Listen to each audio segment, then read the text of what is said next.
சாரா Vidya Bhavan matric மேல்நிலைப் பள்ளியின் இலக்கிய மன்றத்தின் சார்பாக உங்கள் அனைவரையும் வருக வருக என வரவேற்கின்றேன்.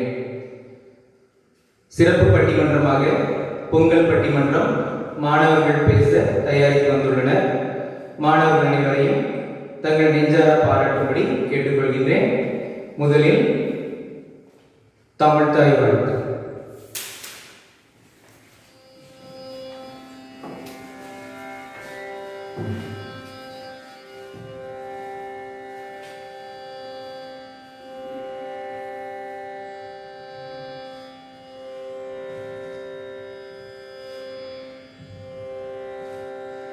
நீராறும் கடலொடுத்த நிலமடங்கை கெழிலொழுகும்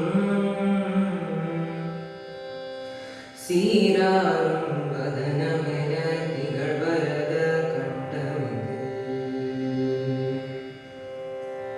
தெக்கணமும் அதிசிறந்த திராவிடனல் திருநாடும்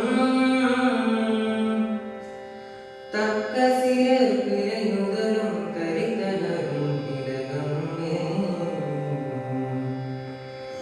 அத்திலக வாசனை போல துலகும் இன்பமுற எத்திசையும் புகழ் மணக்க இருந்த பெரும் தமிழனங்கே தமிழனங்கே உன் சீரிடமை திறம்பியந்து செயல் மறந்து வாழ்த்ததுமே வாழ்த்ததுமே வாழ்த்ததுமே.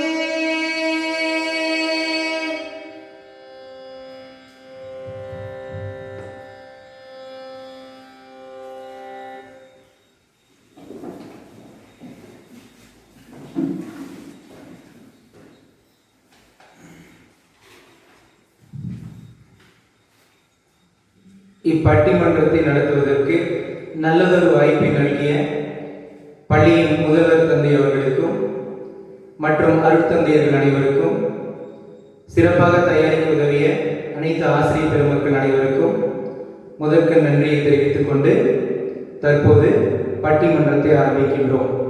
கண்டுகளிப்போம். அனைவருக்கும் எனது அன்பு வணக்கம். உழுவார் உலகத்தார்க்கு ஆணி அஃதாற்றாது எழுவாரை எல்லாம் பொறுத்து என்கிறார் வள்ளுவமகான். உண்ண உணவு, உடுக்க உடை, இருக்க இருப்பிடம் மனிதனுக்கு மிகவும் அவசியம். இவை அனைத்தும் விவசாயத்தின் அடிப்படையில் தான் பெற வேண்டும். உணவு இல்லைன்னா உயிர் இல்லை. விவசாயி சேத்துல கால் வச்சாதான் நம்மளால சோத்துல கை வைக்க முடியும் அப்படிங்கிற அடைமொழிகளை நம்ம கிராமப்புறங்களிலும் நகர்ப்புறங்களிலும் கேட்டெடுப்போம். ஆக இன்று நம் பட்டிமன்றத்தில் உழவர்களின் மகத்துவத்தை பற்றி பேச போகிறோம். இன்றைய பட்டிமன்றத்தின் தலைப்பு உழவர்களின் இன்றைய நிலை மலர்ச்சியா அல்லது தளர்ச்சியா. முதலாவதாக உழவர்களின் இன்றைய நிலை மலர்ந்திருக்கிறது என்று கூற வருகிறார் எனதுறவை நண்பர் ஆதித்ய சித்தார். ஆதித்யா.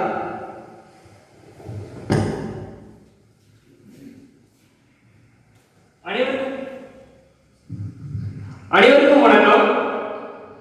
இன்று பொங்கல் விழாவை முன்னிட்டு நான் பேச கொண்டிருக்கும் தலைப்பு உழவர்களின் இன்றைய நிலை வளர்ச்சியே. உழவுக்கு அச்சாணி உழவு தொழில். இந்தியாவின் முதுகெலும்பாக இருப்பதும் உழவு தொழில் தான். அத்தகைய சிறப்புமிக்க உழவு தொழில் இன்று இந்தியாவில் மேலோங்கி நிற்கிறது. இந்தியா உள்நாட்டு உற்பத்தியில் இன்று விவசாயம் தான் பெரும்பாலான அளவில் வாக்களிக்கிறது. முன்பெல்லாம் உழவர்கள் உழவு நிலத்தில் பயிரிட்டது போக அவர்கள் பொருட்களுக்கு நியாய விலை கிடைத்ததே இல்லை. வியாபாரிகள் தான் உழவர்களின் பயிர்களுக்கு விலை நிர்ணயித்தார்கள். ஒரு உழவரிடம் தக்காளி 1 கிலோ இருந்தால் அந்த தக்காளியின் விலை 1000 ரூபாய் இருந்தால் வியாபாரி தான் அதன் விலையை நிர்மாணிப்பார். 1000 ரூபாயாக 200 ரூபாயாக விலையை நிர்மாணித்து குறைந்த விலையில் விவசாயியை ஏமாற்றினால் வியாபாரிகள் வந்திருந்தார்கள். ஆனால் அந்த நிலை இப்பொழுது முற்றிலுமாக அளிக்கப்பட்டது என்றுதான் கூற வேண்டும். ஏனென்றால் இன்று அரசாங்கம் விவசாயிகளின் மொத்த நெற்பயிர்களையும் தானே உற்பத்தி செய்கிறது. இணைய வழியாகவும் நேரடி சந்தை மூலமாகவும் கூட விவசாயிகளால் தன் பொருட்களை விற்று லாபம் பெற முடிகிறது. இன்று நியாய விலை கடைகளில் மக்களுக்கு நியாய விலையில் பொருட்கள் வழங்கப்படுகின்றன. விவசாயிகளுக்கும் நல்ல வருமானம் இன்று வருகிறது. விவசாயத்தில் கூலி வேலை பார்ப்பவர்கள், நிலத்தில் பயிரிடுபவர்கள் போன்றோர் முதலில் வியாபாரிகள் மற்றும் முதலாளிகள் கொடுக்கும் குறைந்த பணத்தில் தான் வாழ்ந்து வருகிறார்கள்.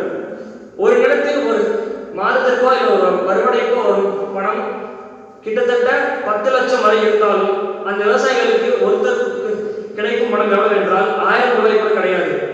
எவ்வளவுதான் வருமானம் வந்தாலும் லாபம் கிடைத்தாலும் அதற்கு பாடுபட்டவர்களுக்கு பலன் மிகவும் குறைவாக தான் கிடைத்துக் கொண்டிருந்தது. ஆனால் இந்த சட்ட ஒழுங்கில் இன்று நிலத்தில் உழுது பாடுபட்டு வேலை பார்ப்பவர்கள் அனைவருக்கும் சரியான அளவில் பணம் மற்றும் பொருட்கள் வழங்கப்பட வேண்டும் என்று சட்டம் கொண்டு வரப்பட்டு இன்று அவர்கள் நிலை மகிழ்ச்சியாக உள்ளது. முன்பு பூச்சி மருந்து வாங்குவதற்கு பலரிடம் பணம் இருந்ததில்லை. இதனால் பலர் தற்கொலை செய்து கொண்டார்கள். 1990 முதல் 2010ஆம் ஆண்டு வரை இந்தியாவில் விவசாயிகளின் தற்கொலை 45% உயர்ந்தது என்று கணிப்பு கூறுகிறது. ஆனால் தற்பொழுது அந்த நிலை முற்றிலுமாக மாறிவிட்டது என்று கூற வேண்டும். குறைந்த விலையில் நல்ல நியாயமான பூச்சி மருந்துகள் இன்று விற்பனைக்கு வருகின்றன. மலிவான விலையில் ஏன் அரசாங்கம் பல விவசாயிகளுக்கு கீழ்த்தங்கிய விவசாயிகளுக்கு இலவசமாகவே மருந்துகளை கொடுத்து வருகின்றது. பல வெளிநாட்டு நிறுவனங்கள் இலவசமாக அளித்து வருகிறது விவசாயிகளுக்கு. எனவே இந்த விவசாயிகள் நிலை வளர்ச்சியாக உள்ளது. 2010 முதல் 2020 கணக்கெடுப்புப்படி விவசாயிகளின் தற்கொலை எண்ணிக்கை 25% குறைந்துள்ளது என்று கணக்கெடுப்பு கூறுகிறது. இன்று விவசாயிகள் இறங்குவதில்லை. பல நடிகர்கள், நடிகைகள், விளையாட்டு வீரர்கள் அனைவரும் விவசாயம் செய்கின்றார்கள். இந்திய கிரிக்கெட் வீரர் மகேந்திர சிங் தோனி, இந்திய கிரிக்கெட் கடவுள் சச்சின், விராட் கோலி போன்ற பலவர் இன்று விவசாயத்தில் இறங்கியுள்ளார்கள். ஒவ்வொருவரும் இன்று விவசாயம் செய்து நாட்டிற்கு நல்ல உதாரணமாக இருக்கிறார்கள். அவர்கள் மட்டுமல்ல, பல இந்தி, தமிழ் நடிகைகள் விவசாயம் செய்து கொண்டிருக்கிறார்கள்.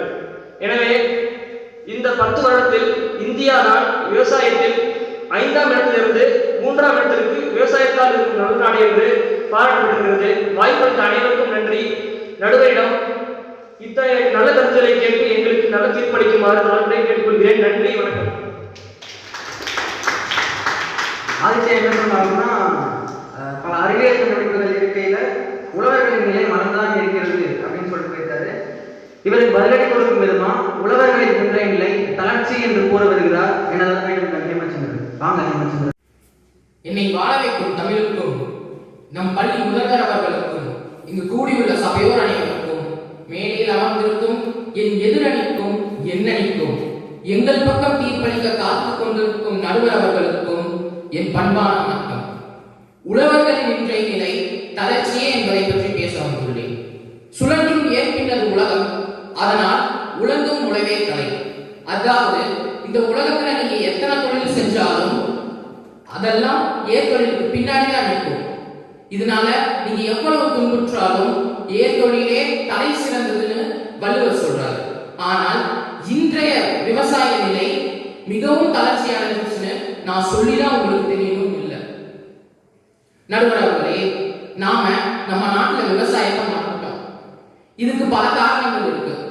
அதுல கொரோனா தொற்றும் ஒரு முக்கியமான காரணமா அமையுது. கொரோனா தொற்றுன்றனால விவசாயிகள் கஷ்டப்பட்டு விதைச்சு அறுவடை செஞ்ச நெற்பயிர்களை தகுந்த விலைக்கு விற்க முடியாம மழையில நனைஞ்சு ரோட்டை கொட்டி கஷ்டப்படுறாங்க. கொரோனா தொற்றுனால்தான் இப்ப விவசாயம் ரொம்ப தளர்ச்சி அடைஞ்சிருக்கு. நடுவர்களே, ஜப்பான் நாட்டுல வேளாண் பேரறிஞர் மாசாகோ ஃபுகாகோன்னு ஒருத்தர் இருந்தார். அவரோட நிலத்துல 5000 அது போன்ற குட்டை பயிர்கள் பயிரிட்டார். 6 மாசம் கழிச்சு மண்ணை ஆராய்ச்சி கட்டுனார். அதுல ஒண்ணுமே இல்லை. அப்ப அவர் என்ன பண்ணாரு, அந்த குட்டை பயிர்கள் எல்லாத்தையும் தூக்கி போட்டுட்டு நம்முடைய பாரம்பரிய பயிர்களை வாங்கி கொண்டு அவரோட நிலத்தை உழுது இலைத்தலைகளை போட்டு மக்க வச்சு நிலத்தை இயற்கைக்கு மாற்றினார்.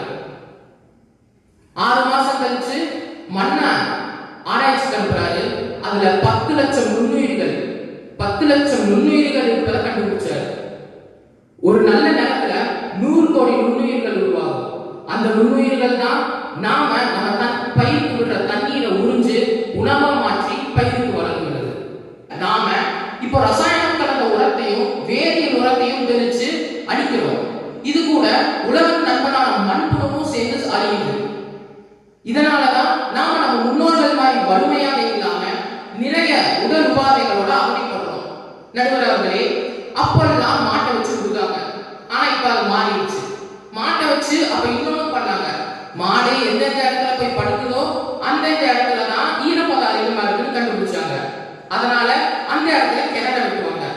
அது போலதான் கோழி எந்தெந்த இடத்துல போய் தோண்டுதோ அந்த இடத்துல விவசாயத்துக்கு ஏத்த நிலம் கண்டுபிடிப்பாங்க. ஏன்னா கோழி அப்படி தோண்டும் போது அந்த இடத்துல புழு பூச்சிகள் நிறைய இருக்குது நம்மளுக்கே தெரியும். இறுதியாக ஒன்றை கூறிக்கொள்கிறேன். கைபேசி இல்லாமல் ஒருவனால் வாழ முடியும். ஆனால் கைபேசி உற்பத்தியாளரோ பணக்காரனாக தான் இருக்கிறார். உணவில்லாமல் ஒருவராலும் வாழ முடியாது. ஆனால் உணவு உற்பத்தியாளர்களான விவசாயிகள் மட்டும் ஏன் ஏழைகளாக இருக்க வேண்டும் என்ற ஒரு கேள்வி இன்றைய இளைஞர்களுக்கு தோன்ற வேண்டும். அவர்களால் மட்டும்தான் விவசாயத்தை காப்பாற்ற முடியும். நடுவர் அவர்களே, இப்பட்டிமன்றத்திற்கு ஒரு நல்ல தீர்ப்பு, அதாவது எங்கள் பக்கம் தீர்ப்பளிக்குமாறு கேட்டுக்கொள்கிறேன். மற்றும் அனைவருக்கும் பொங்கல் நல்வாழ்த்துக்களை கூறி விடைபெறுகிறேன். நன்றி, வணக்கம். அதாவது பல ரசாயன உரங்களையும் பூச்சிக்கொல்லிகளையும் பயன்படுத்துறதுனால நிலம் மாசடைந்து விவசாயிகள் கடுமையாக பாதிக்கப்படுகிறார்கள் என்பதை சில சான்றுகளுடன் கூறி சென்றார் ஹேமச்சந்திரன். இவருக்கு பதிலடி கொடுப்பார் மீனாட்சி ராஜேஷ். பார்க்கலாம்.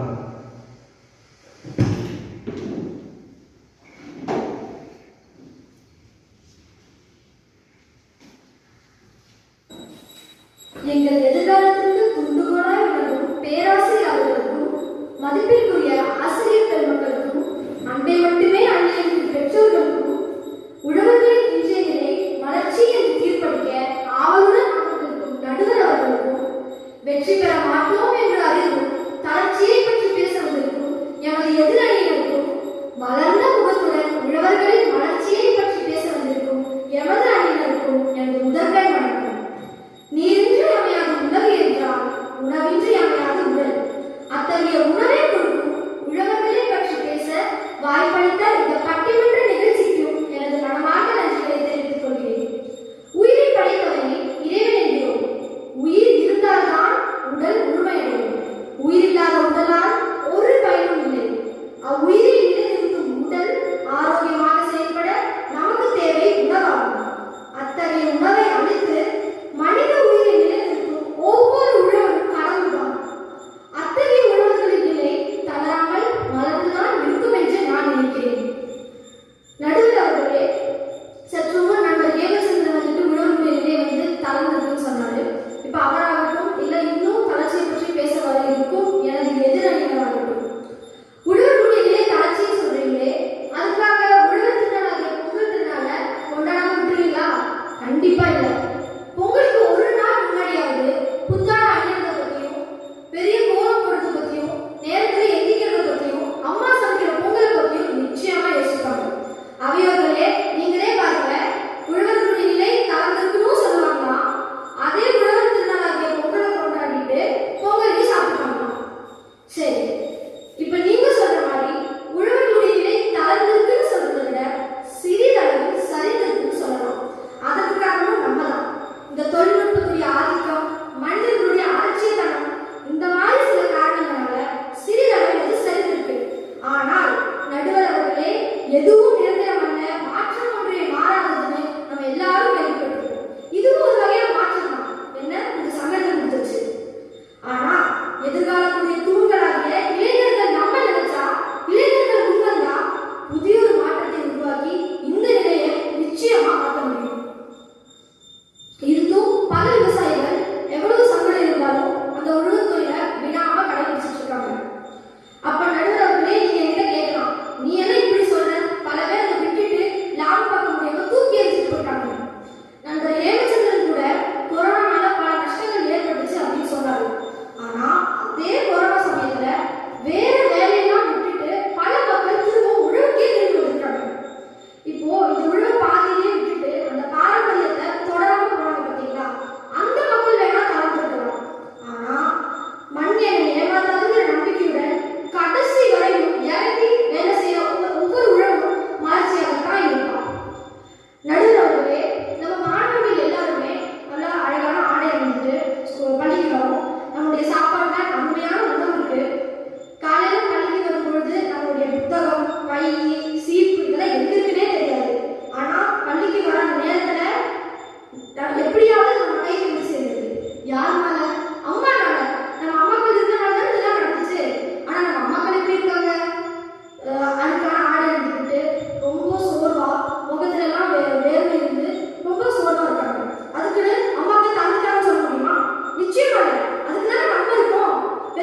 சிறப்பாக பேசின மீனாட்சி ராஜேஷ்.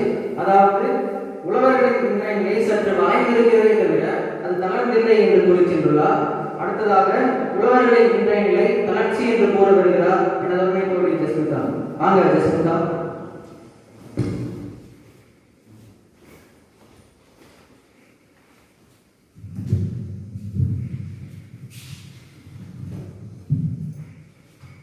என் அனைத்து தமிழ் மக்களுக்கும் உழவர்களுக்கும் தளர்ச்சியை தீர்ப்பாக சொல்ல காத்திருக்கும் நடுவர் அவர்களுக்கும் தோத்துருவோடு தெரிஞ்சு தைரியமா உட்கார்ந்துட்டு இருக்க என் எதிரணியருக்கும் என் அணியருக்கும் என் பள்ளி முதல் ஆசிரியர் அவர்களுக்கும் எனக்கு இந்த பட்டிமன்றத்தில் பேச வாய்ப்பளித்த அனைவருக்கும் என் முதற்கண் வணக்கத்தை தெரிவித்துக் கொள்கிறேன். நடுவர் அவர்களே, நம் தமிழ்நாட்டு கலாச்சாரத்துல மிக சிறந்தது என்னன்னு தெரியுமா? எத்தனையோ தொழில்கள் இருந்தாலும் உழவு தொழிலுக்கு முக்கியத்துவம் கொடுத்து உழவு திருநாளாக கொண்டாடப்படுகின்ற பொங்கல் திருநாளே மிகச் சிறந்தது. நடுவர்களே, இப்பெல்லாம் பொங்கல் எப்படி கொண்டாடுறாங்க? ஒரு தொலைபேசியில ஒரு புகைப்படமா அனுப்பிச்சுட்டு அதுக்கப்புறம் இனிய பொங்கல் தின வாழ்த்துக்கள் அப்படின்னு சொல்லி முடிச்சிடறாங்க. ஆனா அந்த உழவனுக்கு மட்டும்தான் தெரியும், அவங்க அந்த வருடம் முழுக்க அந்த விவசாயத்துக்கு உதவி செஞ்ச அனைத்துக்கும் நன்றி சொல்ற விதமா அந்த கரும்பு உள்ளிட்ட அந்த பொங்கல் எல்லாம் வச்சு அவங்க கொண்டாடுவாங்க பாருங்க. அது அவங்களுக்கு மட்டும்தான் தெரியும். எங்க எதிரணியர் மீனாட்சி ராஜேஷ் சொல்றாங்க, தளர்ச்சின்னு பேசிட்டு மறுபடியும் பொங்கல் கொண்டாட மாட்டீங்க. கொண்டாடுவாங்க, வெறும் 50% மட்டும்தான் கொண்டாடுவாங்க. மிச்சம் 50% மற்றும் இன்னும் சேர்ந்து கொண்டாடுனாங்க மட்டும்தானே இருக்கிற மலர்ச்சி. அந்த 50% எப்ப முழுமை அடையுதோ அதான் மலர்ச்சி. அது முழுமை அடையாத வரைக்கும் அது எப்பவுமே தளர்ச்சி தான். இதுவே வந்துட்டு உழவர்களுக்கு மனதளவுல தளர்ச்சின்னு நான் சொல்றேன். இந்த காலகட்டத்துல விவசாய நிலங்கள்லாம் அபகரிக்கப்பட்டு தொழிற்சாலைகளாகவும் கட்டிடங்களாகவும் மாற்றி அமைக்கப்படுது. இதனால விவசாயத்துக்கே முக்கியத்துவம் குறைகிறது. எதிரணியர் சொல்றாங்க, பூச்சிக்கொல்லி அதெல்லாம் பயன்படுத்தி உதவுறாங்க அப்படின்னு சொல்லிட்டு. ஒரு தடவை விவசாயம் பண்ணும்போது உதவுது, ஆனா மறுபடியும் அடுத்த தடவை பயிரிடும் போது அந்த மண் எவ்வளவு மாசடைதுன்னு அந்த இடத்துல நிக்கிற அந்த உழவனுக்கு மட்டும்தான் தெரியும். இந்த காலத்துல வந்துட்டு இப்ப கொரோனா காலத்துல எதிரணியர் சொன்னாங்க, இந்த கொரோனா காலத்துல வந்து எல்லா விவசாயத்துக்கு இறங்கி வந்திருக்காங்க.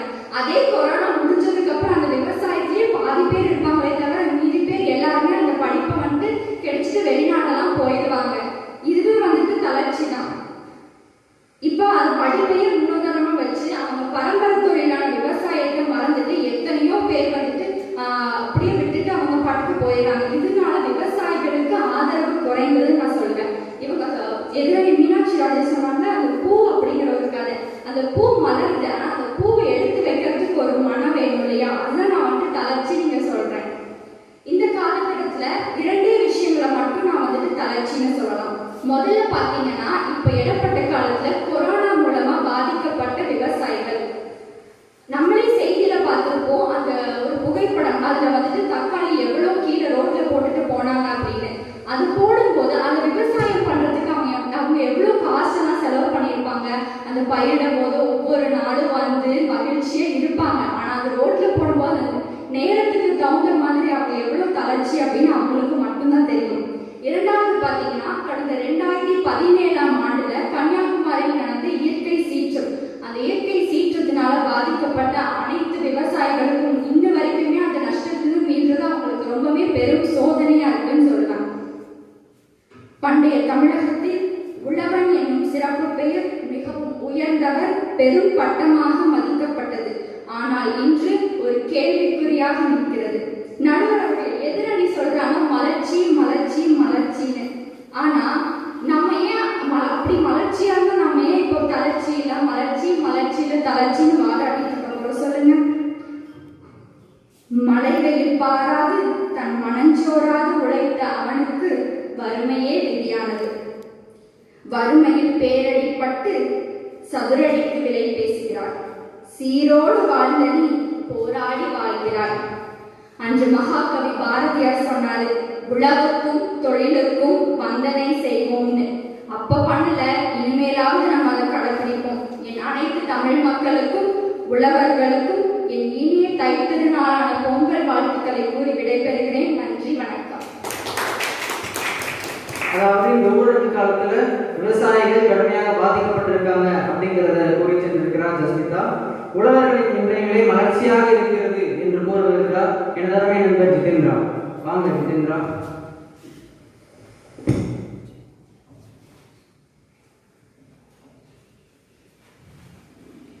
இளங்கோ வடிகள் ஏந்திய தமிழே, கம்பன் கண்ட தமிழே, பாரதி தூவலை பழுத்த தமிழே, வள்ளுவன் வீட்டில் மறந்த தமிழே, உன்னை உச்சரிக்கும் போதெல்லாம் என் நாவில் 6 சுவைகளை தாண்டி வேறொரு சுவையை உணர்கிறேன். இத்தகைய சிறப்புமிக்க தமிழே, உனக்கு என் முதற்கண் வணக்கம். இங்கு கம்பீரமாக அமைந்திருக்கும் நமது பள்ளி முதல்வர் அவர்களுக்கும், என் ஆசான்களுக்கும், எனது தோழர்களுக்கும், இங்கு வருகை தந்திருக்கும் அனைவருக்கும் என் வணக்கத்தை தெரிவித்துக் கொள்கிறேன். அன்பு தோழமைகளே, ஆண்டோர்களே, உழவனின் இன்றைய நிலை வளர்ச்சி என்ற தலைப்பை நான் விரும்பி எடுத்ததற்கு ஒரு காரணம் இருக்கிறது. யாரெனில், உழவனின் இன்றைய நிலை மட்டுமல்ல, என்றுமே அவனுக்கு வீழ்ச்சி வரக்கூடாது. அதை நான் என் நாவாடு முறைக்க விரும்பவில்லை. கடவுள் என்னும் முதலாளி, கண்டெடுத்த தொழிலாளி, விவசாயி விவசாயி. இந்த பாடலின் மைய கருத்தை நான் இங்கு பதிவு செய்ய விரும்புகிறேன். உழவன் கடவுளை தொழிலாளி, அவனுக்கு எப்படி தளர்ச்சி வரும் என்று நீங்களே சிந்தித்து பாருங்கள். உங்கள் அனைவருக்கும் ஒன்றை நினைவுபடுத்த விரும்புகிறேன். உங்களை ஆடம்பரமாக வாழ வைக்க இங்கு பல தொழில்கள் இருக்கலாம். ஆனால் நாம் அனைவரையும் உயிர் வாழ வைக்கும் ஒரே தொழில் ஒரு தொழில் தான் என்பதை நினைவூட்டுகிறேன். எனது எதிரணி தோழர் ஏமச்சந்திரன் கூறினார், உழவர் தொழில் தான் சிறந்தது, அனைத்து தொழிலும் உழவர் தொழிலுக்கு பின்னர் தான் நிற்க வேண்டும் என்று. அப்புறம் நீங்களே சொல்றீங்க உழவர் தொழில் தளர்ந்துச்சுன்னு. இதே முரண்பாடாக இல்லையா? எனது எதிரணி தொழில் ஜஸ்மிதா அவர்கள் சொன்னாங்க, வெறும் 50% மக்கள் மட்டும்தான் பொங்கல் விழாவை கொண்டாடுறாங்களாமா. எனக்கு தெரிஞ்சு நீங்க ஏறுதல் ஜல்லிக்கட்டு போராட்டத்தை மறந்துட்டீங்கன்னு நினைக்கிறேன். 50% இல்ல 100% மக்கள் போராடி ஜல்லிக்கட்டை மீட்டோம். ஜல்லிக்கட்டு பொங்கல் விழாவில் வராதா தோழியரே? எனது அணித்தோழி மீனாட்சி அவர்கள் சொன்னாங்க, மாற்றம் ஒன்றே மாறாதது. அருமையான கருத்து. எனவே எதிரணியிலே இந்த எதிர்மறையான எண்ணத்தில் இருந்து மாற பாருங்கள். உணவு ஒரு மனிதனுக்கு எவ்வளவு முக்கியம் என்பதை ஒரு எடுத்துக்காட்டுடன் சொல்கிறேன். உணவு சோறு முக்கியமா சங்கம் முக்கியமான சின்ன பையன்கிட்ட கேட்டு பாருங்க, என்ன சொல்லுவான்? சோறு தான் முக்கியம். மலர்ச்சி என்றால் என்னவென்று சிறு விளக்கம் கொடுத்து விட்டு நான் என் உரையை தொடர்வது மேலும் சிறப்பாக அமையும் என்று நான் கருதுகிறேன். மலர்ச்சி என்றால் என்ன? நமக்கு தேவையான அத்தியாவசிய மற்றும் தேவையற்ற பொருட்களை நினைத்தவுடன் வாங்கும் பொருளாதார தன்னிறைவு தான் மலர்ச்சி என்றால், கண்டிப்பாக நான் பேச வந்த மலர்ச்சி அதுவல்ல சான்றோர்களே. மலர்ச்சி என்பது தன்னுள் மலர்வது. மகிழ்ச்சி, கருணை, பிறர் நலம் பேணுவதால் கிடைக்கும் மன திருப்தி, எல்லாவற்றிற்கும் மேலாக பொறுப்புணர்வு மற்றும் ஆரோக்கியம், இவை அனைத்தும் யாருக்கு இருக்கிறதோ அவனே மலர்ச்சியோடு வாழ்கிறான். சுட்டெரிக்கும் வெயிலை பொருட்படுத்தாமல் அயராது உழைக்கும் உழவன் தான் நட்ட நாட்டுகள் அறுவடைக்கு வருமே, அதை பார்த்து அவன் அடையும் மகிழ்ச்சியே அவனுக்கு மலர்ச்சி. உழவன் தான் விளைவித்த பயிர்கள் குயிலும் மயிலும் எலியும் எறும்பும் உண்டல் போகத்தான் அறுவடைக்கே வரும் என்பதை தெரிந்தும் அந்த உயிர்களுக்கு நிந்தனை செய்யாமல் வாழ்கிறானே, இத்தகைய கருணை உணர்வே அவனது மலர்ச்சி. உழவன் ஒருபோதும் சுயநலத்தோடு சிந்திக்க மாட்டான். ஆடம்பர வாழ்க்கை வாழ்வதற்காக விளைநிலங்களை கூறு போட்டு விட்டு விவசாயத்தை வேறெடுப்பவன் அல்ல உழவன். தன் உயிரே போகும் நிலை வந்தாலும் ஒரு பிடி மண்ணை கூட விற்காமல் சக உயிர்களுக்கு உணவளிக்க வேண்டும் என்ற உயரிய சிந்தனையோடு வாழ்பவனே அவன். உழவன் நினைத்தால் விளைநிலங்களை விற்று தன் வங்கி கணக்கை நிரப்பி ஒய்யாரமாக அமர்ந்து கொண்டே வாழ்க்கையை ஓட்டிவிடலாம். ஆனால் அவன் அவ்வாறு செய்கிறானா? இல்லை. பாரம்பரிய உழவு தொழில் செய்பவனால் ஒருபோதும் அவ்வாறு சிந்திக்க இயலாது. இத்தகைய சுயநலமற்ற எண்ணமே அவனது மலர்ச்சி என்று நான் உறக்க சொல்வேன். வெளிநாட்டு நிறுவனங்கள் மற்றும் கணினித்துறையில் வேலை செய்யும் நபர்களிடம் கேட்டுப்பார்கள், அவர்கள் துளைத்து விட்ட ஆரோக்கியத்தை எவ்வளவு விலை கொடுத்தாலும் வாங்க இயலாது. ஆனால் அதிகாலை முதல் அந்திசாயும் வரை வயலில் பாடுபடும் உழவனிடம் இறைவன் ஆரோக்கியத்தை கொட்டி கொடுத்திருப்பதால் தானே அவன் மலர்ச்சியோடு வாழ்கிறான்.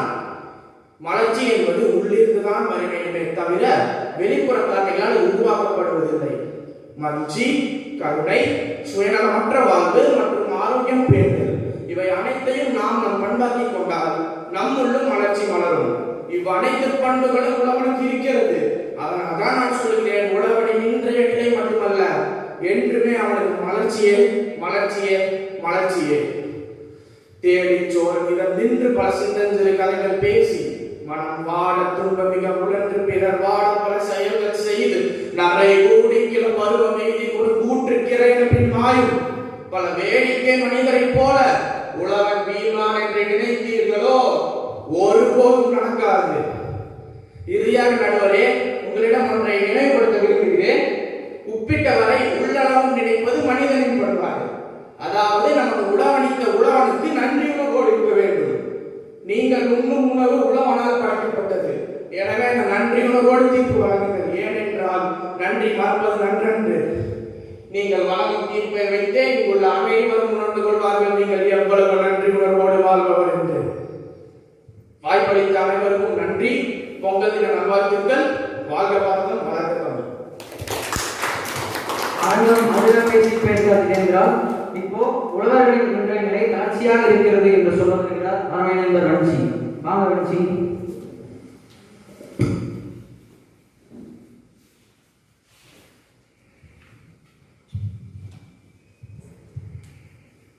தமிழ் மொழிக்கு எனது முதல் வணக்கம். பள்ளி முதல்வர் அவர்களுக்கும் ஆசிரியர்களுக்கும் என் அருமை நண்பர்களுக்கும் இங்கு கூடியிருக்கும் அனைவருக்கும் என் மனம் நிறைந்த வணக்கங்கள். நடுவர் அவர்களே, எனக்கு ஒரு சந்தேகம் இருக்கு. உழவர்களின் நிலை மலர்ச்சியே என்று சொன்னால் எதிராளி அழைச்சிட்டே இருக்கிறார். பின்ன எதுக்கு உழவர்கள் தற்கொலை பண்ணிக்கிறாங்க? எதிராளி பொறுத்தவரை உழவர்கள் நமக்கு உணவு கொடுத்தா மட்டும் போதும், அது வளர்ச்சின்னு சொல்லியிருக்காங்க. வெறும் உணவு கொடுத்தா மட்டும் போதுமா? அவங்க உழைச்சல் பற்றி யாருமே சரியா பேசவே இல்லையே. ஏன்? உழுதுண்டு வாழ்வாரை வாழ்வார், மற்றெல்லாம் தொழுதுண்டு பின் செல்பவர் என்றார் திருவள்ளுவர். அதாவது உழவு செய்து அதனால் கிடைத்ததை கொண்டு வாழ்கின்றவரே உரிமையோடு வாழ்கின்றவர், மற்றவர் எல்லோரும் தொழுது உண்டு பின் செல்கின்றவர். இதற்கு அர்த்தம் தங்களுக்கே புரிந்திருக்கும் நடுவர்களே. இன்னொரு செய்தி சொல்லிக்கிறேன். விவசாயம் யாராலும் செய்ய முடியும். ஏன்? நீங்க, நான், இங்க இருக்கிறவங்க எல்லாராலும் செய்ய முடியும். ஆனா விவசாயத்தை மட்டும் நம்பி இருக்கிறவங்க படும் வேதனைய வழியும் நம்ம கண்முன்ன பார்த்தாதான் நமக்கு புரியும். வேளாண்மை என்பது ஒரு சிக்கலான, கணிக்கவே முடியாத ஒரு தனிப்பட்ட வணிகமாகும். நம் உலகத்துல மாறி வரும் தேவைகள், கட்டுப்பாட்டாளர்கள், நுகர்வோர் மற்றும் உணவு செயலிகள் தேவைகளை பூர்த்தி செய்யணும். மக்களே, ஒருத்தரோட தேவையை பூர்த்தி செய்வதற்கே உயிர் போகுது. இங்க உழவர்கள் அத்தனை பேர்களுடைய தேவைகளை பூர்த்தி செய்யணும். அப்போ நினைச்சு பாருங்க அவங்க எவ்வளவு உழைக்கணும். நடுவர்களே, எனக்கு இன்னொரு சந்தேகமும் இருக்கு. பூச்சிக்கொல்லி பயன்படுத்தினா உண்மையாவே விளைச்சல் அதிகமாக வருது. இது என்ன ஒரு ஆச்சரியம்! அந்த சூரியனுக்கே ஒரு வெளிச்சம் தான். பூச்சிக்கொல்லி என்று சொல்லி பல ரசாயன பொருட்கள் சேர்க்கப்பட்டு வருது. இதை பயன்படுத்தினா மண்ணின் வளம் கெட்டு நீரின் தூய்மையும் கெட்டு போகுது. இத எதிர்மையாளர்கள் தெரிஞ்சு பேசுறாங்களா தெரியாம பேசுறாங்களா எனக்கு தெரியல. ஆனா தோக்க போறோம்னு தெரிஞ்சு நம்பிக்கையா பேசுறாங்க பாத்தீங்களா, அதுக்கு நம்ம கை தட்டி தாங்க ஆகணும். விவசாயத்தில் மட்டும் 70% நன்னீர் உபயோகப்படுது. நீருக்கு மூலம் மழைதான். ஆனால் மழைக்காலம் மாறி மாறி வருது. மார்கழி மாதத்தில் மழை சிறப்பு, மிக சிறப்பு. வறட்சி காரணமாக பல இடங்கள்ல விவசாயமே அழிந்து போனது. இதனால விவசாயிகள் பலரும் பாதிக்கப்பட்டனர். இதெல்லாம் எதிர்மையாளர்கள் சிந்திக்கவே இல்லை. நண்பர்களே, இதெல்லாம் எதிர்மையாளர்களுக்கு கொஞ்சம் சொல்லி புரிய வைக்குமாறு மிக தாழ்மையுடன் கேட்டுக் கொள்கிறேன். உழவர்கள் தற்போது இந்த நிலையில் பொதுவாக சந்திக்கும் சவால்கள் காலநிலை மாற்றம், இரண்டாவது மண்ணரிப்பு. விவசாயத்துக்கு முக்கியமே மண் தான். ஆனா மண்ணரிப்பால் எப்படிங்க விவசாயம் செய்வாங்க? மண்ணரிப்புக்கு முக்கிய காரணம் மரங்களை வெட்டுவதுதான். மரங்களை வெட்டுவதற்கான தீர்வு ஆண்டவா அந்த கடவுளை தான் கேட்கணும். உழவர்கள் நிலை பற்றி சமூக வலைதளங்கள்ல நம்ம பார்த்துட்டு தான் இருக்கோம். நான் உங்க எல்லாருக்கும் ஒரு கேள்வி கேட்கிறேன். இந்த பொங்கலுக்கு உழவர்களை காப்பாற்றவும் அப்படிங்கிற கருத்தை வலைதளங்களை யாரெல்லாம் வந்து பகிர போறீங்க? சொல்லுங்க மக்களே, யாரெல்லாம் பகிர போறீங்க? கை தூக்கினா எனக்கு வசதியா இருக்கும்.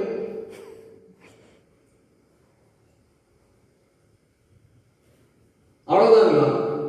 நீங்க மட்டும்தான் பகிர போறீங்களா?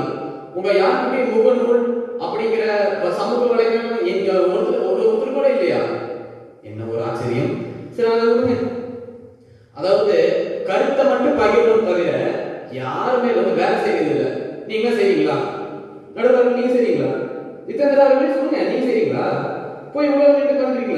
முடியாதுல்ல, கருத்தை மட்டும் பகிர்றோம். அவ்வளவுதான். இதுல என்ன இருக்கு?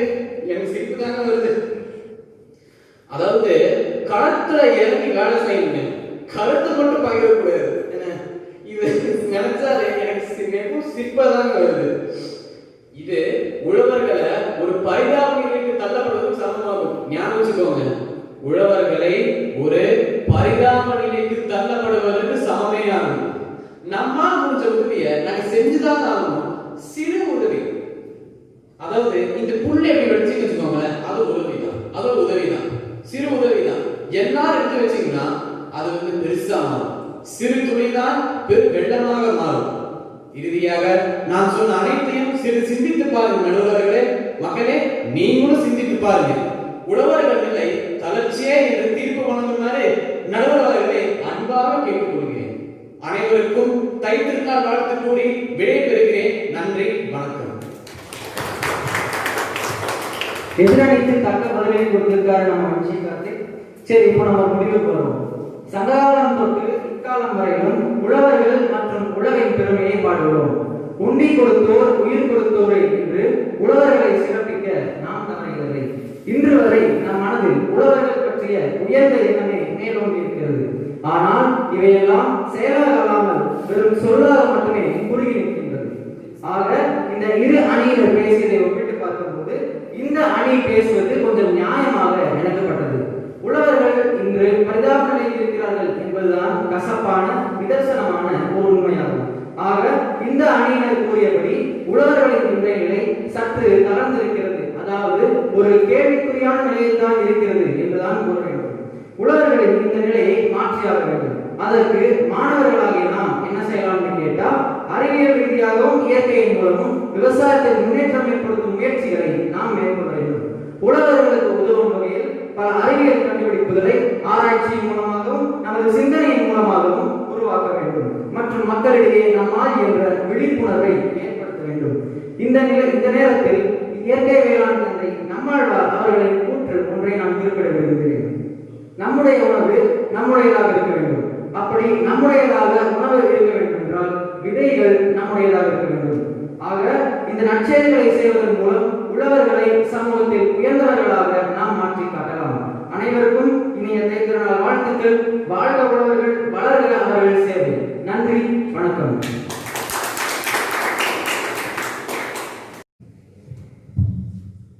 அனைவருக்கும் வணக்கம்.